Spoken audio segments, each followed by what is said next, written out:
is Brannon Howse Live. Whether the issue is law, science, economics, history, family, social issues, education, religion, government, or national security, Brannon brings the issues of the day into clear focus through the lens of a Judeo-Christian worldview.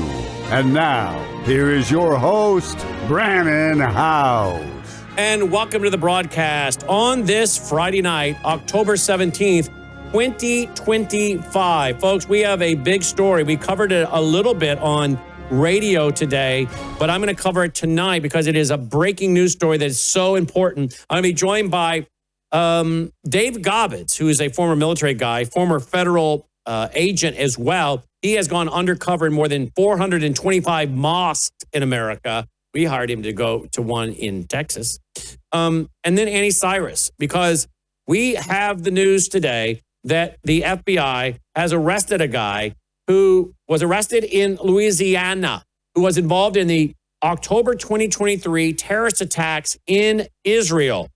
He was involved, reportedly, in arming fighters in Gaza, crossing into Israel, and helping to lead the first wave of terrorists. Now, can I ask you a question? Why is this guy here? Now, we've been telling you that this was coming. So here you have a guy that's here. What is he doing? How did he get here? Wait till you find out who gave him his visa. I'll give you a hint. The U.S. government. I guess the U.S. Embassy in Cairo. Wait a minute. Our peace partner in Egypt? What? Careful who you cut peace deals with. So, I don't know. I have to wonder if there aren't those that are wanting something big to happen on President Trump's watch, trying to sabotage the Trump presidency. Are some folks trying to do that on a global scale? Even the deep state inside our government. Some think that they did that to Benjamin Netanyahu. Some think that the deep state in Israel basically had some kind of stand-down order, or certainly we're not sending up the information, the top, to warn. I mean, we've had Alan Dershowitz on who said, I went to those buildings that were right on the border where those gals were sitting in the towers monitoring stuff. He was the one that told us that some of them were on the autistic scale. Remember that? That they had such ability to recognize and see things that their autism gave them, some very special skill sets. And apparently some of them were trying to warn folks up the ladder in Israel that could have maybe given them a heads up about what was about to happen. I don't know, maybe the globalists and the deep staters wanted that to happen. And they were setting up Benjamin Netanyahu. You have to wonder, is President Trump being set up? Why would our own U.S. Embassy in Cairo reportedly give the visa to this guy? We're going to ask Anni Cyrus about that along with Dave Gaubatz tonight. And then we have an exclusive interview tonight with Dale Bigtree of The High Wire. He's got the brand new movie out, An Inconvenient Study, showing those vaxxed and unvaxxed. I recorded that interview with him this afternoon. I want to bring that to you tonight. And then we're going to talk to Nick Holscher about testosterone levels in the U.S. are crashing since the 1970s. Why? Why? What can we do to reverse that? We are living in weird times, folks. And I've warned this audience so many times about the massive spiritual deception that I think is growing on a global scale and the convergence of so many things happening at one time. It's almost biblical in proportion, isn't it? I think so much is setting the stage for Bible prophecy to be fulfilled. And now we have a new documentary that I'm frankly eager to watch. A new documentary is going to be coming out about UFOs.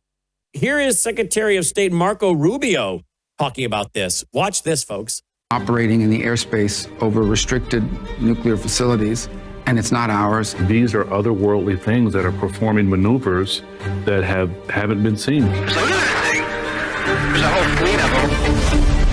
I have seen with my own eyes non-human craft and non-human beings. This is so secret. There have been very few people in our entire government that have been allowed or provided access to it. Even presidents have been operating on a need-to-know basis. But that begins to ramp out of control. It's not acceptable to have secret parts of government that no one ever sees. People have been hurt protecting and hiding this information. Some people claim it would cost them their lives if they spoke out about these things. You had information being locked away that could change the trajectory for a species.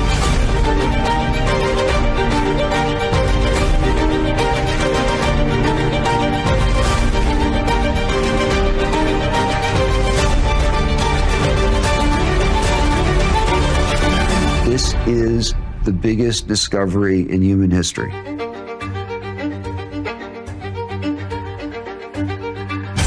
Wow, November 21st. I'd like to see that. I find that pretty fascinating because I think, again, major spiritual deceptions are indeed coming. Don't you? All right, guys, we got to get to it. Now, if you appreciate all we're doing, I need you to go right now to worldviewtube.com/sponsors. worldviewtube.com/sponsors. Don't forget about getting your Bella Grace. I take it each and every day. Powerful ingredients with over 80 clinical trials. Bella Grace. Don't forget they have the brand new Bella Melts. Melissa lost 3 pounds in the first 7 days, and she was only taking one of these a day. The average is about 4 or 5 pounds a week. They are, again, upping your GLP-1. You can check this out. All the details are there. Bella Melt at melissahowsebg.com. melissahowsebg.com. You also find it at, right there, also at worldviewtube.com/sponsors. Of course, you know I take my Gaubatz every day. That's my phytoplankton. And I give half a scoop to Dolly on her food. The Numi Swish, that's got the glutathione in it to detox your cells. Some studies show it may remove mercury from your brain, helping prevent Alzheimer's, dementia, and Parkinson's. I do these 3 things every day: the Bella Grace, the Gaubatz, and the Numi. The Worldview Talk, that's your satellite phone, that's your solar generators, and so much more. The water, I have a water purifier for my kitchen sink. I also have one for the shower because I want to take all these chemicals out of my water. I don't want cancer. I do not want cancer, okay? And I also don't want to have my kids, my grandchild, my dogs drinking any of this garbage either. So get yourself the water purifiers. We sell quite a few of these. And by the way, how many of you, like to have water with you when you go somewhere, right? Take some water along. I don't like drinking all that bottled water because I think some of that's not the best in the world. So it's not uncommon I fill up my own container from my own tap because I have the water filter on it and take that with me. So again, lots of reasons to have one of these. Worldview Healthcare, that's the wellness kit. We took that with us on the road. We went to Northern Illinois because we don't want to get up there, get sick, need a prescription, and have to sit in urgent care in some strange place. I just know, as many of you do, well, I think what I got here is a major sinus infection or something that definitely is going to need an antibiotic. So I travel with my own wellness kit. I travel with my satellite phone, right? So check all that out, worldviewhealthcare.com, worldviewhealthcare.com. One of the greatest and most powerful ways you can support us, folks, is by simply going to worldviewfoundation.com, worldviewfoundation.com, and making a contribution. Help us stay on the air. Help us keep pushing out free programming like this. And not only we push it out for free, we then push it back up online at worldviewtube.com for you to watch later on demand and watch again and share with family and friends. Again, there's a very small percentage of you that support us. Lots and lots of people watch. Millions, to be honest. But there's a small circle of you that support us. Thank you. Thank you to those that do support us. But we need your support, folks. We really do. If you're not supporting us, if you can't support us, you're a single mother, you're an individual on a fixed income, a senior, and you can't, don't you worry about it. Okay, you just pray for us and talk about us, promote us, maybe get some of those business cards at worldviewstore.com and pass them out. But if you can't support us financially, don't worry about it. Okay? That's one reason why we like pushing it out for free. We don't want a single mom, senior adults, or anybody that's fallen on hard times to miss out on some of this great programming over the dollar. But we do have to bring in money. So if you are supporting us, thank you. If you are not, and you can financially support us, $5 a month, $10 a month, $20 a month, would you please do so? Would you please consider setting up an automatic Contribution at worldviewfoundation.com. Worldviewfoundation.com. Sure would appreciate it. Worldviewfoundation.com. You'll also find our mailing address there if you prefer to support us through the mail. Worldviewfoundation.com. Please remember us in your end of the year giving. Thank you for doing that. Let's get started.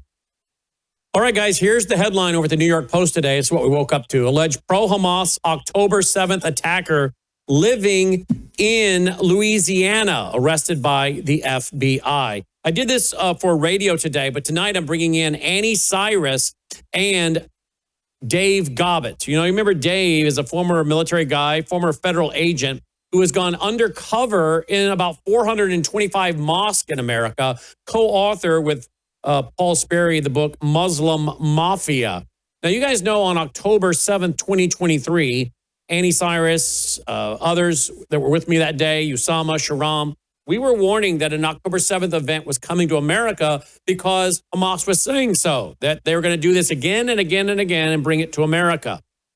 And we've been trying to warn people about an October 7th style attack on America since at least 2008. You go back into our vault, you'll find where I'm interviewing people about the Beslan terrorist attack in the former Soviet Union, where they killed over 300, many of them children, at a school.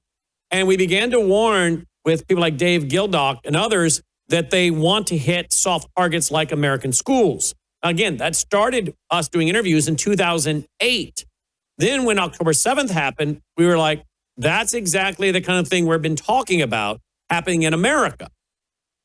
And now we wake up to find out that one of the guys who planned the attack, who coordinated the attack in part, organized other people, armed them, we're told, and was on the first wave, was in the first wave of terrorists into the Gaza, has been found in Louisiana. Now, I said on radio and TV today that it's like a cockroach. If you see one, you know you have more than one. You have a rat, you find a rat in your house or your attic, you know you probably have more than one. We have found a cockroach.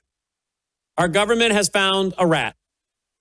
And you know there's more than one, which tells you this lends credibility to what we've been warning about since 2008, a massive terrorist attack on major soft targets that obviously was put into greater play since October 7th, 2023. Sarah Adams, former CIA, she's warning about this as well.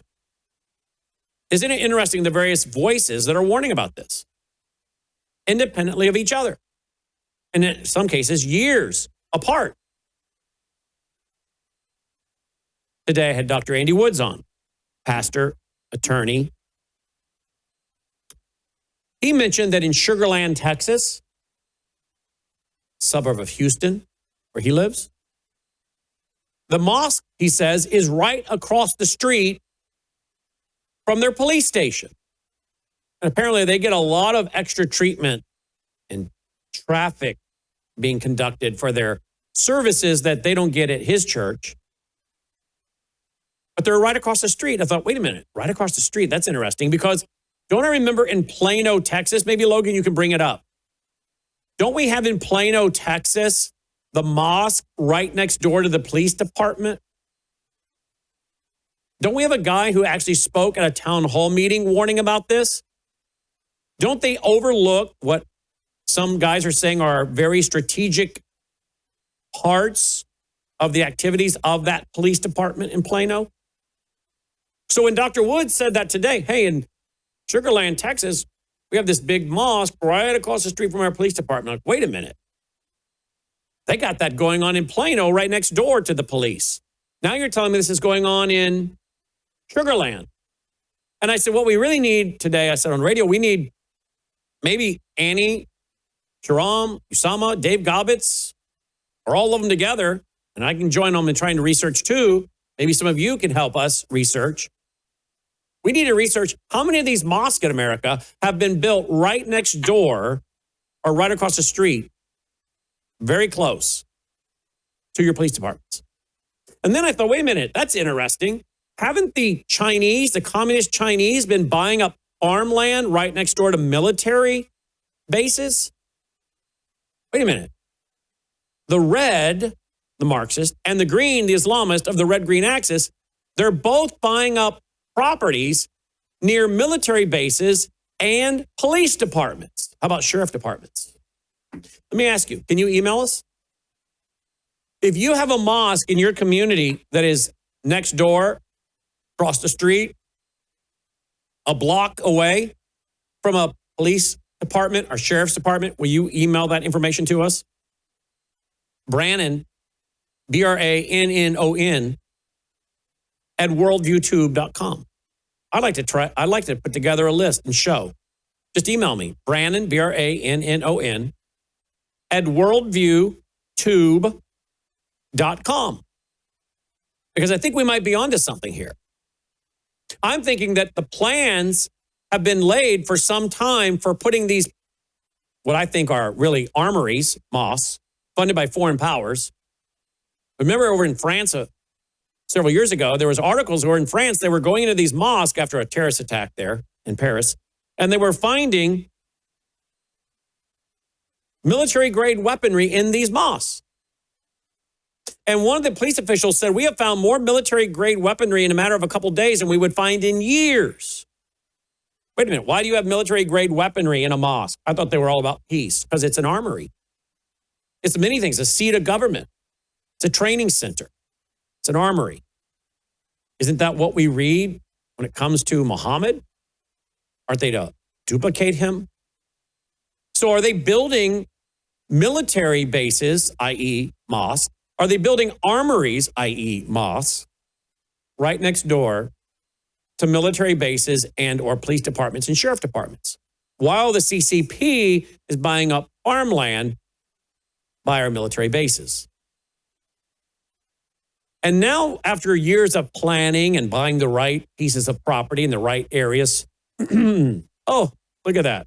We now find what is an alleged pro-Hamas October 7th attacker living in Louisiana who reportedly took part in the October 7th slaughter of Jews, trained and led in on the first wave terrorists. That's what we're reading. That's what's being reported today. So I had to go and grab my friend Dave Gaubatz and Anni Cyrus. Who did what, Logan? Now that's a viewer has sent us that picture of a guy praying on a rug right outside of Walmart. Where's that? Oklahoma City.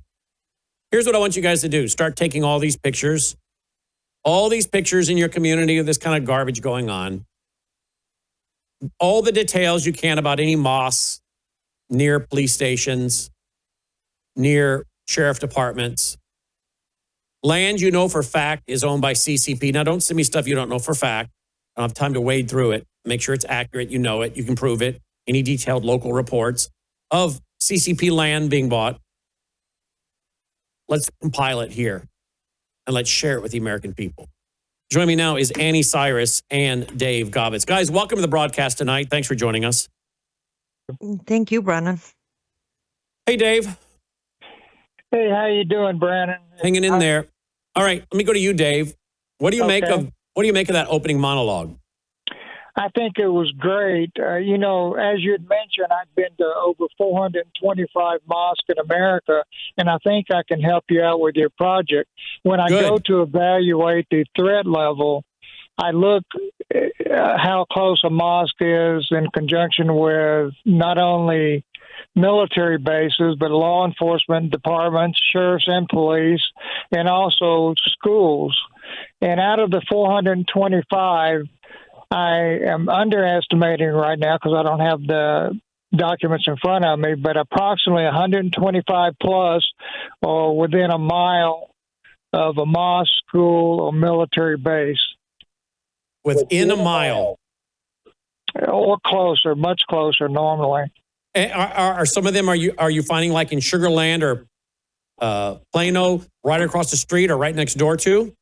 I found them in South Carolina, Los Angeles area, Oklahoma, Texas, Detroit area, you name it, they're scattered all over. They all put their, you've mentioned it, and 100% correct, they are very strategic where they put a mosque. They don't just flip a coin and decide in Plano we're going to have a mosque here. They look at safe zones for them. They'd like to put them next to schools because it makes them look more legitimate, and also next to our military and law enforcement. Oh, wow. In fact, Logan, did you find that? Were you able to find that out of Plano, Texas? Because I know we had a guy that was warning in one of the meetings that was the case, that they were that close to the police department and were showing pictures of this. And of course, in Plano, you have the Plano mayor apparently supports all of this garbage going on there in Texas. Annie, in fact, I think I just found it. Listen to this, folks, because this is what we're talking about here. Here we go. I retired from the Plano Police Department after 26 years of full-time law enforcement service, and I dealt with representatives of EPIC many times when I was the sergeant for the Plano Police Department, the training sergeant for the Plano PD. There seems to be a general misunderstanding that we're talking about a plan to build an Islamic Sharia-friendly community.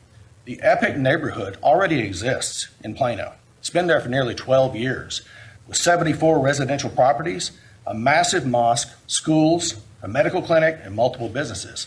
It also has an office of an Islamic financing institution called the UIF Corporation. The UIF Corporation is not a bank. It's a Michigan-based corporation whose publicly stated purpose is to, quote, engage in financial transactions that are Sharia compliant, end quote. Those are their words, not mine. The local government officials south of here have known for years that only Muslims can purchase homes inside that neighborhood. You have to be a member of their mosque to live there. The first house built in that neighborhood was built right next to the Plano Police Academy. It's a huge structure with two separate front doors. The rear of the property is just a few feet from a large outdoor warning siren.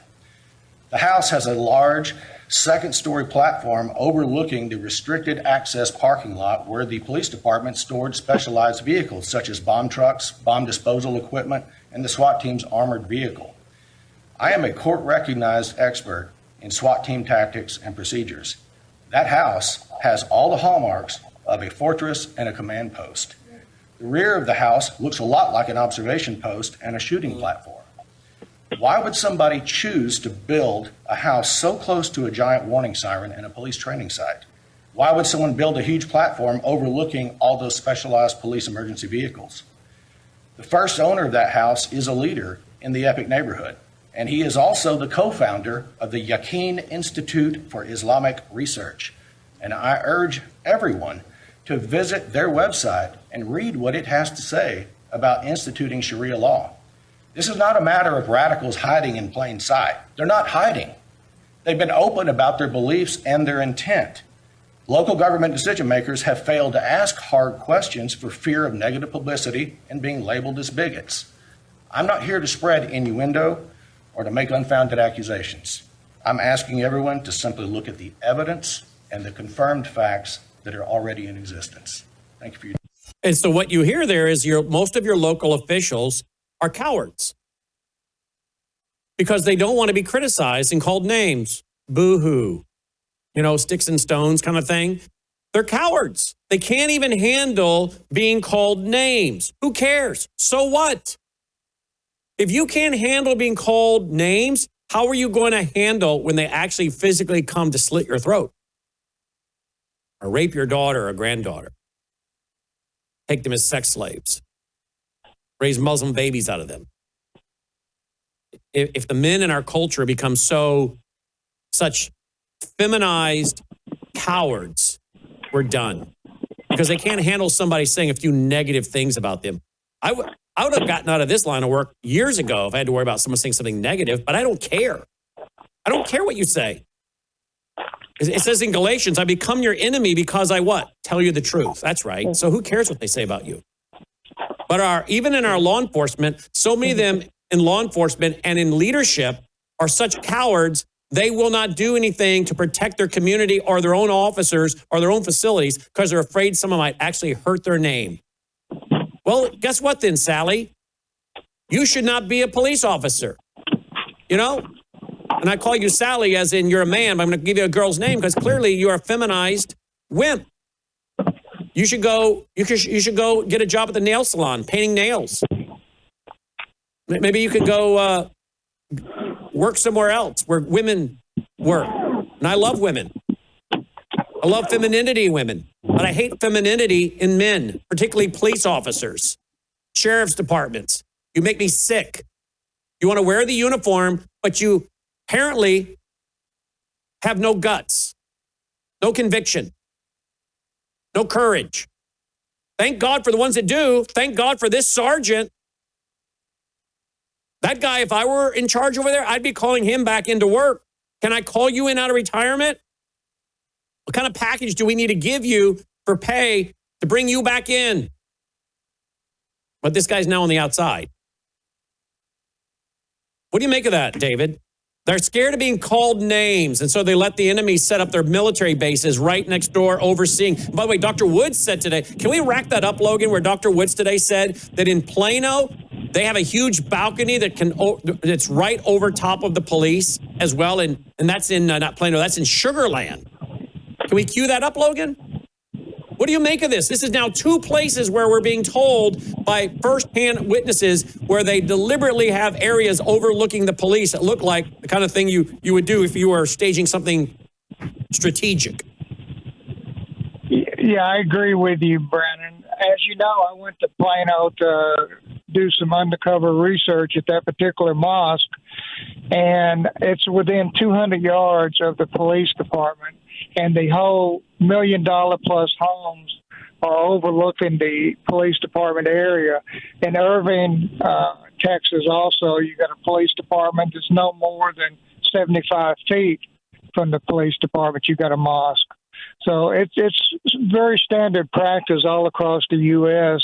for this to happen, and they're going to continue to do it. And sadly, we don't have the leaders in America right now, and I support President Trump 100%. I think you know that. Yep, I do too.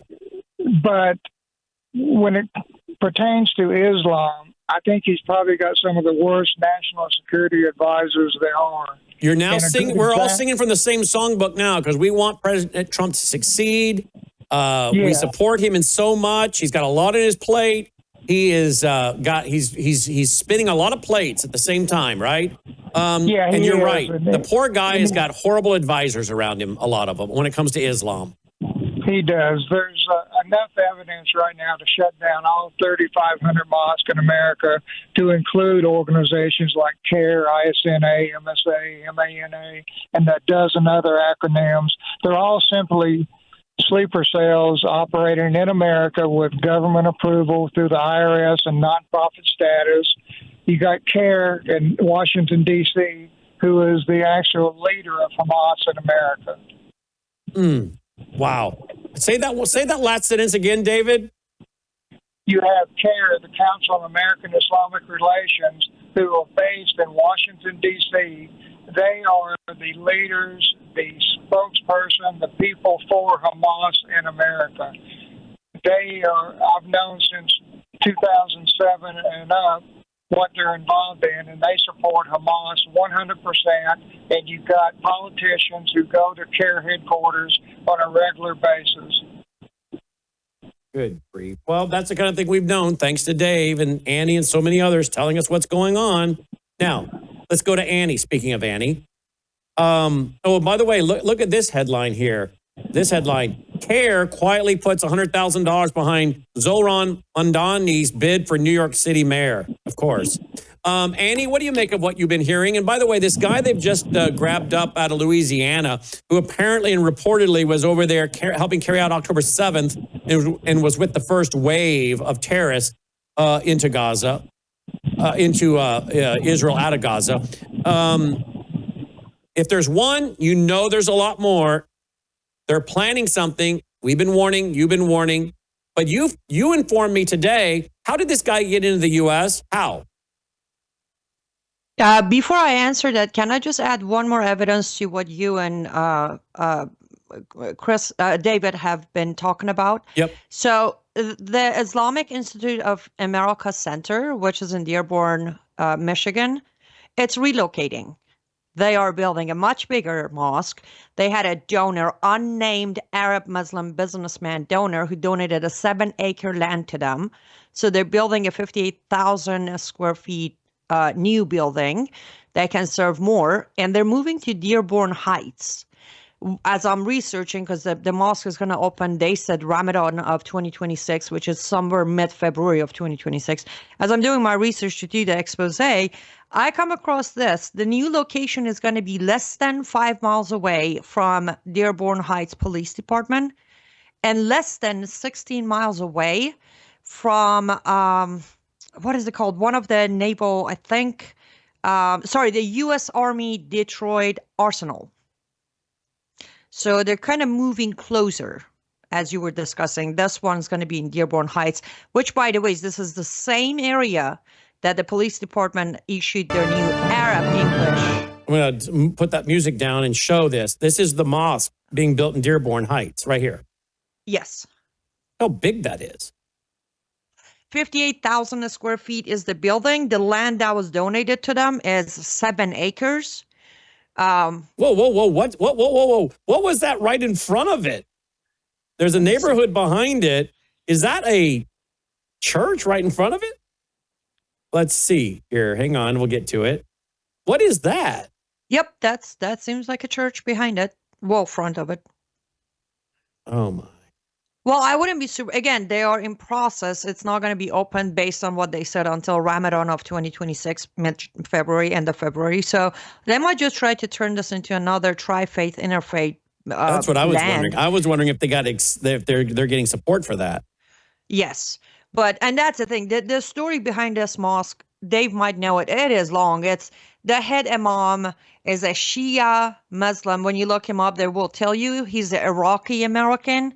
Which is true. He was born in Iraq, but you look at his name, any Iranian will know where his background is from, which is Iran. And he got his degree to become an imam from Qom in Iran.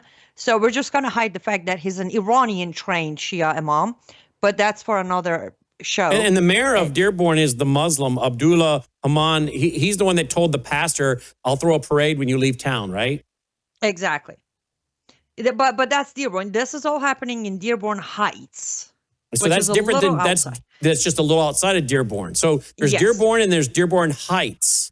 Yes. We reported on Dearborn Heights Police Department about a month ago issuing the first Arabic English police badges, remember? Oh, yes. This is the same town. So the biggest mosque in America is now relocating to a bigger size. And by the way, I think in Dearborn... Now, this is in Dearborn, not Dearborn Heights, but Dearborn Heights is where the big mosque is being built. But already in Dearborn, listen to what this lady's saying here. We're in Dearborn. This is the call of prayer that goes off 5 times a day here in the United States. Would you like to hear this blasting through your neighborhood? Sounds like a sick heifer. Sounds like a sick heifer. Well, good news to her is that very mosque in front of is the one that's moving to Dearborn Heights. That building is the one that's moving. So Dearborn Heights neighborhood will gonna start hearing the prayer instead of where she's at. By the way, as of right now, there is no conclusion as to what's gonna happen to the old building. However, the donor, unnamed Arab Muslim businessman donor who donated the 7 acres land in Dearborn Heights, it's going to become the new owner of the old building. Is he going to decide to turn it into something else? I don't know. Is he going to just bring another imam from Middle East to run that one? That one has not been discussed. Nobody's talking about it. And I'm guessing after the big one is opened, they're going to announce what they're going to do with the old one. Now to your question about the Louisiana, by the way, on my Substack, which was released earlier today, as always, I covered this from a different angle than all the reports that are coming out.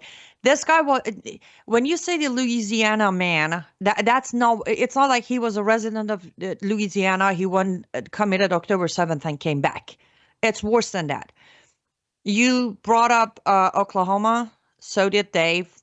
It's funny because he came through Dallas airport in September of 2024. And then early 2025, he moved to Tulsa, Oklahoma.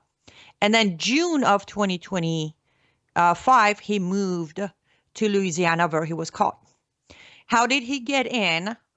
He went from Gaza to Egypt.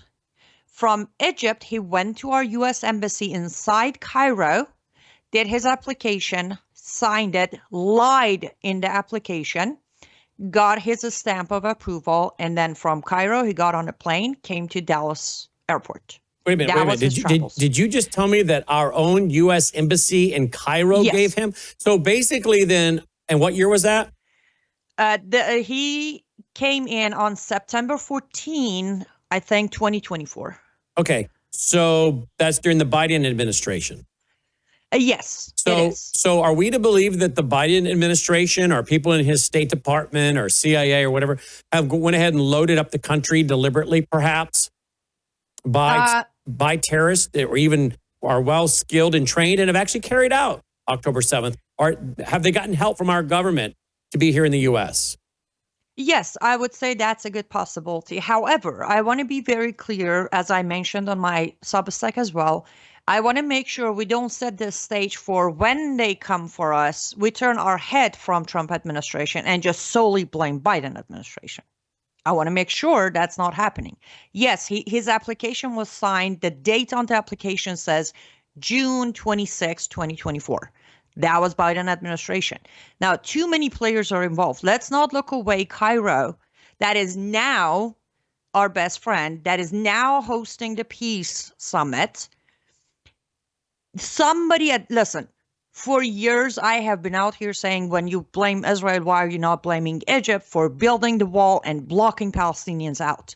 The fact that this guy was able to cross border to Egypt, somebody had to look the other way, Brannon. Somebody had to look the other way to let this guy get through that very tough border to get through after October 7th to get to our embassy in Cairo. So right here, let's not forget about Egypt. And also this morning, I reported that IDF has put out a statement saying they were able to stop 3 loaded with weapon drones that was going from Cairo to Hamas. They haven't announced what the Egypt government has said about it yet, but this was traveling directly from Egypt to Hamas. They are sending weapons to Hamas. So let's remember Egypt's role in this guy coming in. And then our own embassy, and here's what I don't buy. And by the way, I want to show real quick the video footage of the wall on, that's the wall separating Israel from Egypt. So how did this guy Gaza to Egypt. How did the guy get out of Gaza after carrying out October 7th into Egypt? That's not a very easy task, as you can well see, listening and viewing friends. So who helped him get there? Okay. And where is Muslim Brotherhood? Where are they birthed out of? Oh, Egypt. And Egypt and Muslim Brotherhood gave birth to what? Hamas in 1987. And let's not mention, how did Sisi come to power in 2014? Military coup. That's the thing. We need to keep an eye on those who are being referred to as our allies today. Keep an eye on Egypt. Keep an eye on Turkey. Keep an eye on Qatar. Now, I want to come back to you. I want to come back to you for 1 second, but I want to ask David. David, I was wondering about this earlier today, and now Annie's really making me think about this. I get the feeling President Trump could possibly be being set up for incredible failure. That whoever the they is are deliberately setting him up for massive failure. Is that possible? I think it's very possible, and Annie hit on some very good points. As I said, I support President Trump, but when it comes to understanding Islam and his advisors, and he needs some work. Because right now, and I hate to disappoint people, and I think there's a lot of people like Annie and yourself and others who would possibly agree with what I'm going to say, but there is no peace plan right now between Hamas and Israel. Correct. It is simply a ceasefire, and a very temporary ceasefire. Hamas equals Islam. Islam equals Hamas. They will never give up power. They may do it temporarily. And I'd mentioned to some other people that when you give a Nobel Peace Prize and get world leaders coming to congratulate you on a peace plan, let's maybe make it last 48 hours, maybe a week, and I would suggest even a year. Let's see if there's peace in 6 months or a year. Then we start giving out all kinds of medals. But after 24 and 48 hours, it's already falling apart. Hamas is taking control in Gaza. They're killing their own people who they say that they love and want to help. And so they're never going to give up power. And maybe there'll be people who would disagree with me, but I think in 2 weeks to a month, we're going to find out what I'm saying is probably true. Annie, do you agree that President Trump, I don't know who they are, but I get the feeling that Trump is being set up for failure. I'm almost wondering if they want something bad to happen on his watch. What do you think? I would say absolutely 100%. But then I go back to what you have asked and played on your show. How can one be given wrong advice if on his first campaign in 2015 and 2016, he stood on cameras repeatedly and said, we have an Islam problem. We have a Muslim problem. We have a handful of moderates, but the rest of them want to use really, really bad methods to kill us. I think Islam hates us. These are his own words. It's hard to advise someone who supposedly was aware of the danger with bad advice. Are there influencers pushing his ego to make all the wrong decisions? Absolutely. But do I believe he's so clueless as to not knowing what he's dealing with? I don't. Again, based on his own campaign, I don't. Logan, do we have that video footage from today with Dr. Woods? Okay, it's still running through transcription so we can find the clip. But I wanted to play in his own words, Dr. Woods saying that the mosque in Sugar Land, Texas has this big platform out that he thinks is a security problem for the police department. That's his opinion. I want to play it. Can I finish one thought on the Louisiana guy before we... Okay, so another thing I pointed out on the Substack, something nobody's talking about. Where was he arrested, Brannon? At a cafe, Zeus Cafe, as they were shutting down and closing down. That's where FBI raids and arrest him. Now, I dug into the owners of Zeus Cafe. Muslim Jordanian brothers who immigrated to America in 1992, I think. I'm not saying they necessarily committed a crime. However, there is no paper trace of this October 7th jihadist being on a payroll, so there's a good chance he was working under the table. The brothers were in question. One of the brothers, by the way, in 2018 was arrested for aggravated sexual assault. However, you don't find a conviction. He was released on bond, but he never returned to court, but there's no record of charges being dropped either. That's another red flag. And they sell halal meat, which all three of us can agree automatically fund jihad. But none of the owners have been questioned by FBI. How many more business owners do we have in America who are willing to give work to their jihadi neighbors or Islamic brothers while they're blend in and stay under the radar waiting for their call? Again, I'm not accusing of the owners of doing anything. I'm just saying why the questions are not being asked. Oh, that's legit. Here we go. Netanyahu takes action on drone threat from Egypt. Security forces suggested in shooting down only about half the weapons, smuggling drones, infiltrating the Egypt-Israel border, sources say. Mm-hmm. They're only succeeding in shooting down half of them. Which was 3. There were 6 of them, or at least I should say, as 10:30 a.m. Eastern time this morning, last I reported, they shot 3 of them. One of them actually passed the border, then they were able to shut it. The other 2 were still before getting to the border. So out of 6, they shut down 3.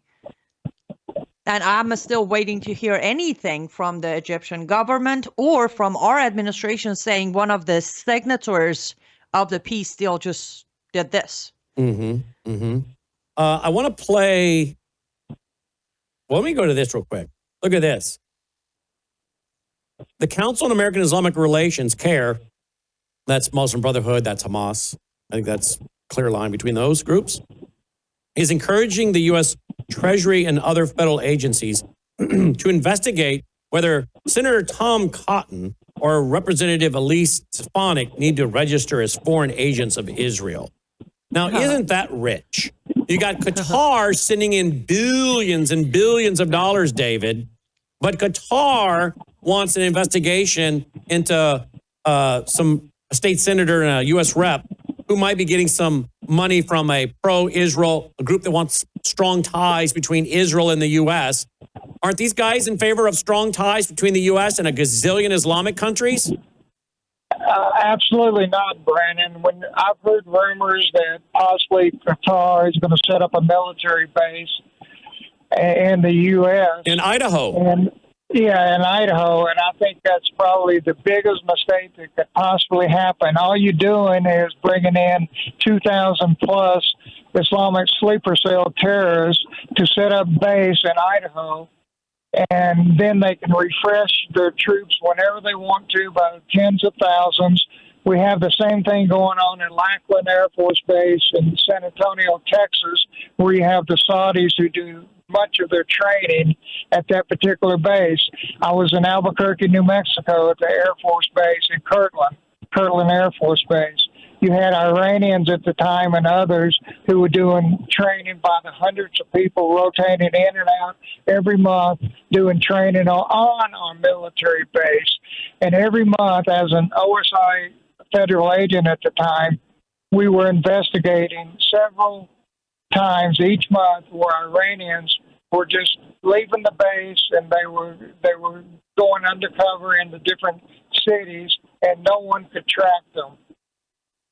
Good grief. There were reports on this several years ago, but the media keeps this hush-hush. Not only the liberal media, but the conservative media, because no one wants to admit on our military bases where we train thousands of foreigners from Islamic-based countries that they are all of a sudden up and missing. And I can say that all across the U.S. They're up and missing. All of a sudden, the Islamic folks have been brought in from the Islamic nations to work on these military bases. They're now missing. Oh, definitely. And you got a lot of these are officers. Okay, his cell, guys, let's see if we can get a better cell from him real quick while I play Sarah Adams, and then we'll go back to David Gaubatz. Listen to what Sarah Adams, the former CIA gal, is saying. We'll have both of them respond to this. Listen to this. Yeah, I mean, your hope is to not be on the X or in the location where it happens. What I like to try to tell people is your focus is on your family emergency plan and being home and protecting your family, or at least protecting your neighborhood, right? Have a neighborhood group watch, they block off the neighborhood if something is happening. And then your police handle the city and the roads, your sheriff handle, the main highways, etc. Now, as you said, we're going to have a lot of people rolling on this attack if it happens. We're just going to, because we've had warfighters training for 20 years. So what we've been at least trying to do in Florida, and we're pushing in other states, is have those meetings and conversations now, especially with the veteran organizations in your town. Know who they are, because we have a problem where the terrorists might dress as law enforcement. So now when you see this veteran you've never met, well-trained, well-armed, he looks like law enforcement. Is he an attacker? Is he not? There's going to be a lot of confusion in this. So we're telling everyone, make all the relationships you can now, right? Bring community into it now, because you're in a better spot. Also, as you can imagine, let's say they hit the hospital, right? And then they do a second round. Well, now you can't use a hospital. Well, did you have conversation with the local schools, the local churches? Did you stockpile medical supplies elsewhere? Do you even have the blood levels where they need to be at the blood banks in your town? There are very, very simple things that will help in any emergency that people are not doing. And we need to get citizens involved, right? I get my house in order. I get my kids' school in order, I get my church in order, and then I work with the mayor, the police chief, or whatever to get the community in order. And I think that's the best way we at least handle how we protect and defend ourselves. Now, when something like this happens, the scale it's going to happen at, it's going to be like 9/11. You didn't know what 9/11 was, but you went the hell home. And that's what that's what you need to really focus on. The majority of people are going to need to keep themselves and the people they love safe. Yeah. And that means you hunker down. You're not going out to the store. So that means you have to have plenty of groceries, food, water, medicine. If somebody gets sick, do you have a emergency medical kit like our wellness company kit with antibiotics? Look, I'm not doing anything. I'm not telling you to do anything that I don't do. Recently, I had Tina Blanco with worldviewtalk.com. She came and had a meal with her sister, Dr. Bashima, in my home. I showed Tina some of my preparations because she's all about prepping, satellite phones, solar generators. And I showed her a lot of my prepping and how I've organized it, where it's at, and what I have. And she was like, whoa. I talked to her a couple of days later when she got back home, and I'm going to see I'll see when I get her back on the program. I'd like her to say this so you hear it in her own words. But she said to me, Brannon, I want to just tell you how much I appreciated the opportunity to have a meal and come into your home and be there with your family and the other speakers. But I want to tell you how impressed I was with what you've done to prepare and seeing all of your preparations. I said, oh, yeah. She said, no, you don't understand. I know people. She told me some of them, but she said, let's not use their names. I said, fine. She said, I know people that are in your line of work, your occupation. They tell their audience all the time to buy this, buy that, prepare for this. But when I go and visit them, I don't see that.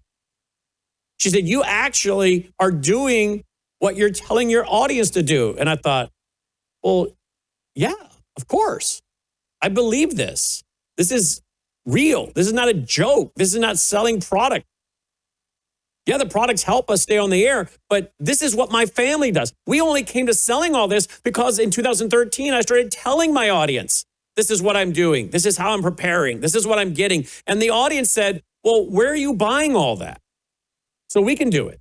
And I thought, well, if they want to buy it, we should figure a way for them to buy from us so we can use the funds to build our network and grow it, and build more apps and more platforms and offer more free programming. So we actually came to offering up worldviewstore.com where you can buy all this because our audience asked us to.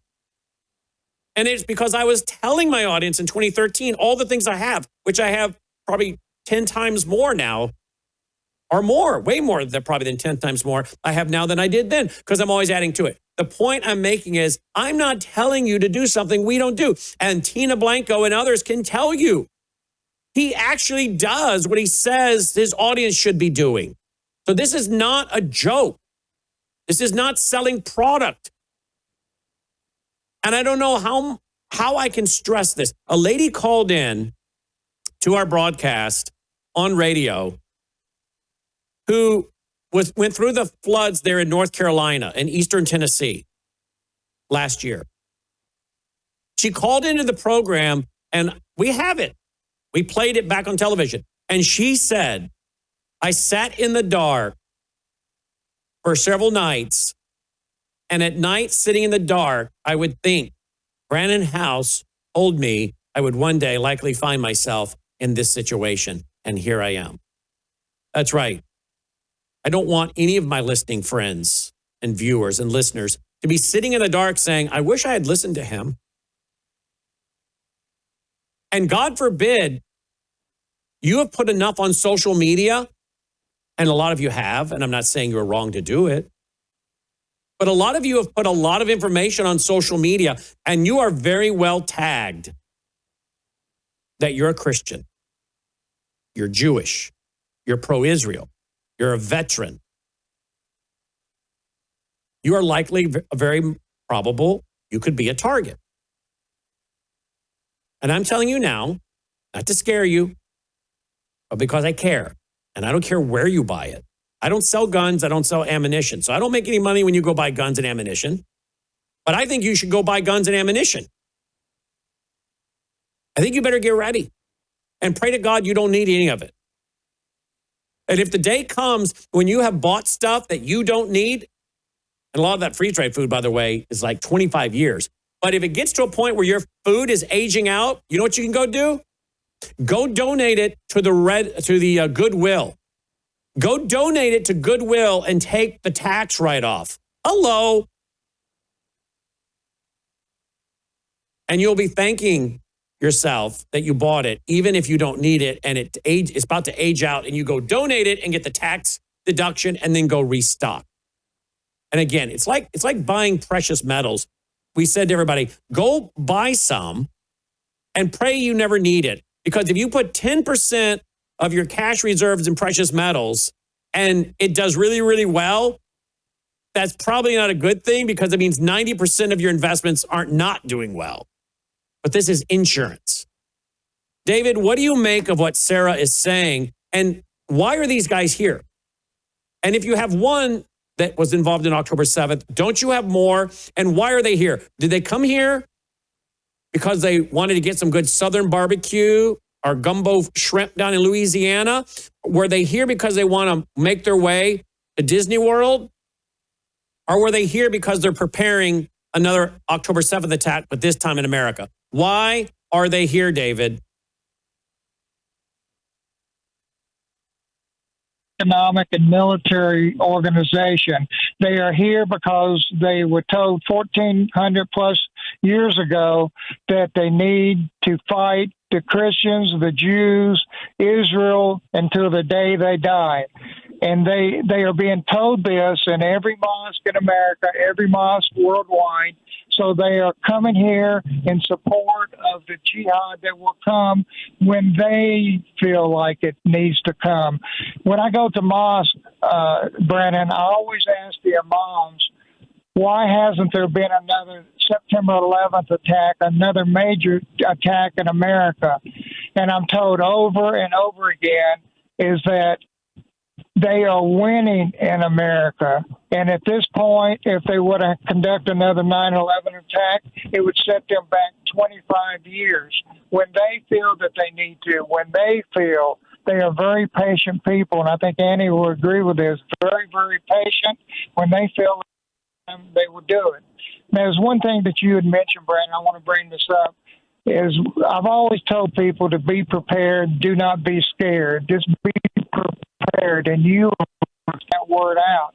Now, why do they need to be prepared, though? And I want to add this to what you were saying, is because when crap hits the fan, when it gets to the point of where we have several major terrorist attacks, for instance, 5 9/11s on one particular day, your government is not going to be there to protect your family. It's going to be up to you and your family to protect yourself.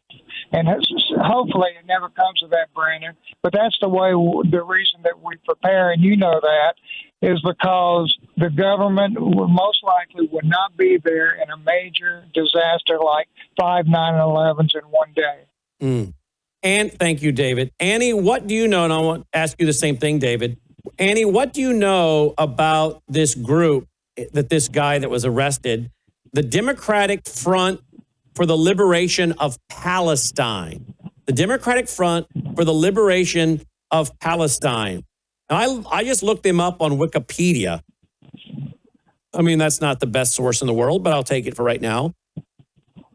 They say that it is a Palestinian, Marxist, Leninist, and Maoist organization. Hello, Red Green Axis again.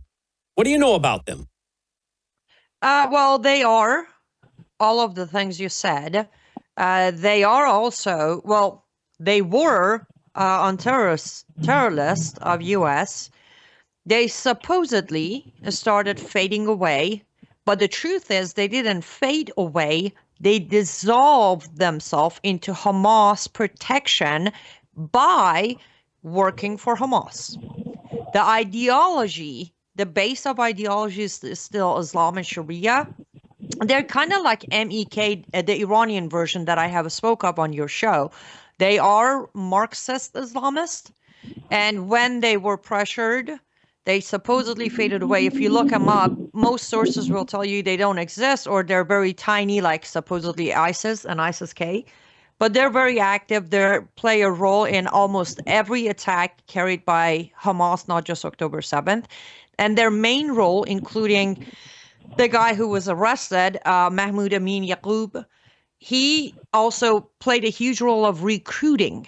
They do a lot of recruiting for Hamas. If you look at the charges, if you look at the actual FBI complaint, you'll see that they say before the attack, he was encouraging Palestinians. He was doing campaign for them to join the fight. And that's how you end up seeing a lot of civilians inside Israel looting houses, stealing TVs and microwaves and all of that. So that's who they are. They became the marketing and recruiting team for Hamas. What do you know about them, David? Anything? Yeah, I can tell you, Brannon, and Annie was correct, in my opinion, what she was saying. Brannon, I have to... Hold on. That's something we're going to play in a minute. But go ahead, David. Sorry. Okay. This organization is just another acronym that supports the destruction of Israel and America. And karma is going to come to liberals and communists and Democrats who support these type organizations, because I've been told by numerous imams and Islamic leaders that when they are no longer needed, I'm talking about Islamic leaders no longer need Democrats, liberals, communists, non-Muslims, then they would be the first ones who are attacked. And I've been told that over and over again in numerous mosques. So they are just another acronym to try to confuse the law enforcement, the American people, Israelis, and non-Muslims. But they all have the same goal. Now, as I've already stated in this broadcast, we have been warning about the schools in America being a target. And you can go back into our vault at worldviewtube.com/vault, put in The Perfect Day, put in Beslan, and all the interviews from 2008 forward will pop up. Guys, did you know that this guy who is reportedly tied to the Democratic Front for the Liberation of Palestine, who reportedly helped carry out October 7th, who's now been found in Louisiana, did you know that the group that he's with reportedly carried out a terrorist attack on May 14th to the 15th, 1974, that involved the hostage taking of 115 Israelis, chiefly school children, which ended in the murder of 25 hostages and 6 other civilians, when the reported 3 armed members of the Democratic Front of the Liberation Palestine group infiltrated Israel from Lebanon. So isn't this interesting? Back in 1974, this very group went after largely school children. Here's an AP report from back then. Listen.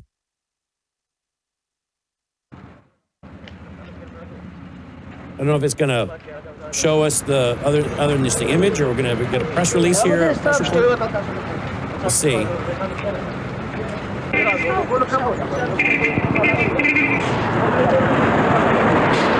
Let's skip ahead.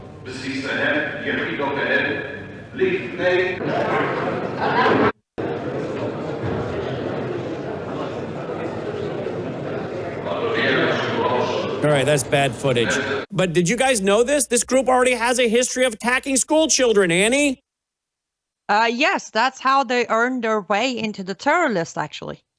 That's not the only attack. They had, I think, over a dozen of them in a period of a decade. So, yes.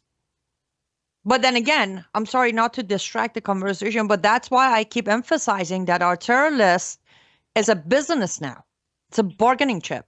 You do us a favor, we'll remove you from the list. You're not useful, we add you back to the list. How could this group be removed from a terrorist list?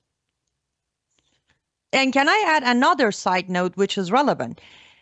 When you said, are you saying our embassy gave him a visa? Yes, they did. But here's the thing. There are plenty of pictures that were released after October 7th with his face on it. Are you telling me that our embassies don't have any technology? They surveil us here through our phone and computer and TV and red lights on the streets, but we have no way for our embassy to do a face recognition and see even if he lied in his visa application. They couldn't find his face, though his face was plastered everywhere. Wow. Here we go. Here's some pictures. The DFLP, the group we're talking about, was removed from the State Department's list years ago. If you're in the U.S., you can be a member of the group, and it wouldn't even be a violation of American law. These are the same monsters who murdered 22 school children during that 1974 Ma'alat massacre. And I'm sorry, I need to correct my half a dozen in a decade. Sorry. David, you want to comment on this? Yeah, I want to add something, and I've talked to you about this before on other shows, Brannon, is that when I was in Iraq, I had the opportunity to interview Al-Qaeda and Saddam Fedayeen, dozens of people.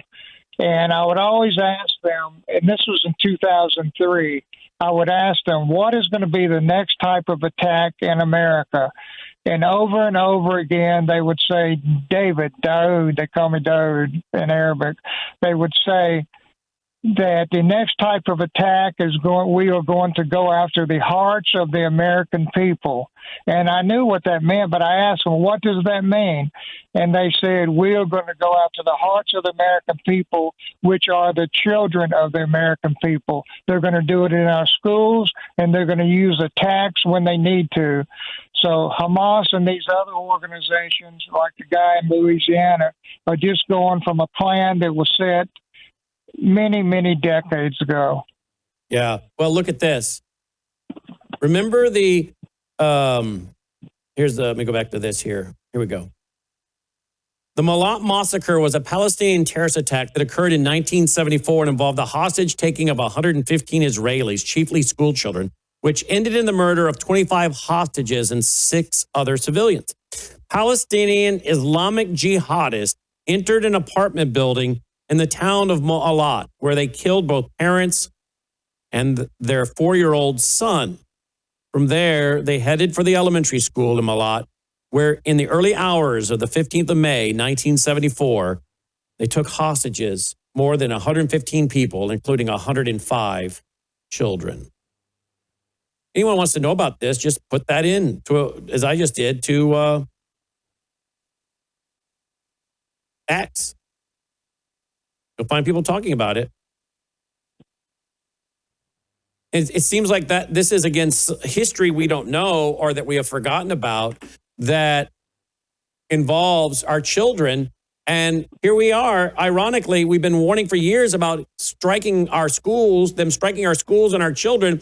And then one of the guys that just pops up who took part in October 7th, killing families and children, is tied to an organization that has already gone after an elementary school in Israel in 1974, Annie.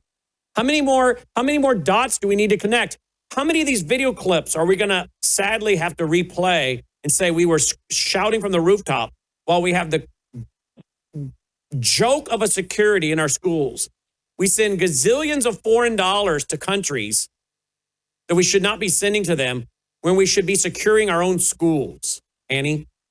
Well, let me oversell my Substack. Every Sunday at 7 p.m.,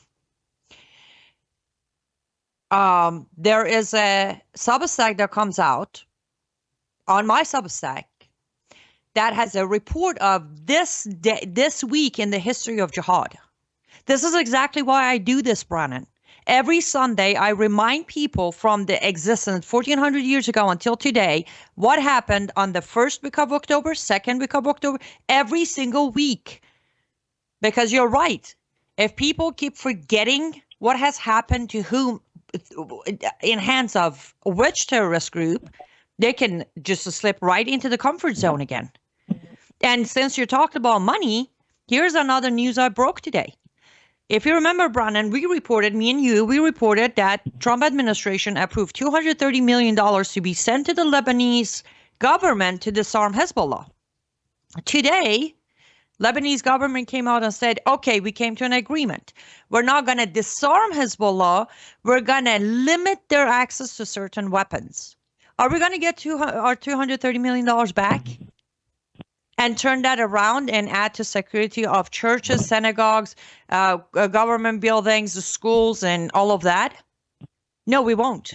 We're going to let them keep the $230 million. We're not going to disarm Hezbollah. We're not going to disarm Hamas. And we're going to keep saying there's a moderate, there's a radical. There's a moderate, there's a radical. And every time I ask someone, I'm like, please show me the line where we go from moderate to radical. Nobody can show me that line. Exactly. Because it doesn't exist. It does not exist. And I wanted to add something, Brannon, if you don't mind. When you talked about be prepared, don't be afraid, I'm going to give a different point of view. One of the things I want to ask my fellow Americans to start doing, two things. One, train yourself on basics. You don't have to be a nurse or a doctor.